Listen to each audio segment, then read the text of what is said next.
नमस्कार, भाग्यश्रीज कुकिंग चॅनलमध्ये आपल्या सर्वांचे स्वागत आहे.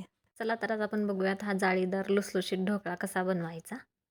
इथे 1 वाटी मी बेसन पीठ घेतलेलं आहे. त्यामध्ये थोडीशी हळद टाकली आहे आणि चवीनुसार मीठ टाकलं आहे. त्याच्यामध्ये थोडीशी साखर पण टाकायची आणि हे मिश्रण चांगलं मिक्स करून घ्यायचं. आता हे मिश्रण मिक्स झाल्यानंतर याच्यामध्ये थोडंसं पाणी आपल्याला जसं हवं असेल तसं थोडं-थोडं पाणी करत हे मिश्रण चांगलं एकजीव करून घ्यायचं. आता इथे एकजीव झाल्यानंतर तुम्ही पाहू शकता, की इथे एकदम छान असं एकजीव झाले आहे. आता याच्यामध्ये मी इथे इनो टाकलेला आहे. तर हा इनो टाकल्यानंतर छान असं मिक्स करून घ्यायचं. तर इथे पाहू शकता एकदम असं छान मिक्स झालेलं आहे हे मिश्रण. आता मी या डब्याला तेल लावून घेतलेलं आहे आणि जे ढोकळ्याचं मिश्रण होतं, तर ते आपण याच्यामध्ये टाकून घेणार आहोत. तर हे मिश्रण पूर्ण टाकून घ्यायचं. आता हे भांडं आपल्याला वाफ देण्यासाठी या स्टीमरच्या भांड्यामध्ये ठेवून द्यायचं आहे. आता इथे मी हे स्टीमरचं भांडं 5 मिनिट आधीच पाणी ठेवून गॅसवर ठेवून दिलं होतं.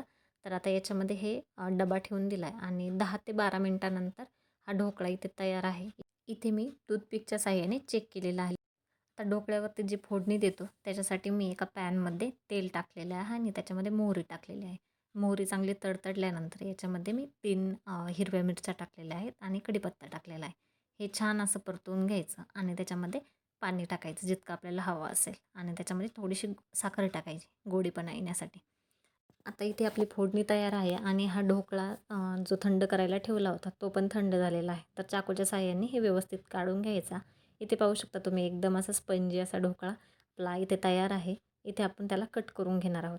तर इथे असं व्यवस्थित कट करून घ्यायचं जसं आपल्याला शेपमध्ये हवे असेल तसं आणि त्यावरती जी फोडणी आपण बनवली होती ती या ढोकळ्यावरती टाकून घ्यायची आणि गार्निशिंगसाठी थोडीशी कोथिंबीर पण टाकायची. तर हा आपला स्पंजी जाळीदार ढोकळा तयार आहे. तुम्ही रेसिपी नक्की करून पहा आणि चॅनेलवर नवीन असाल तर सबस्क्राईब करा.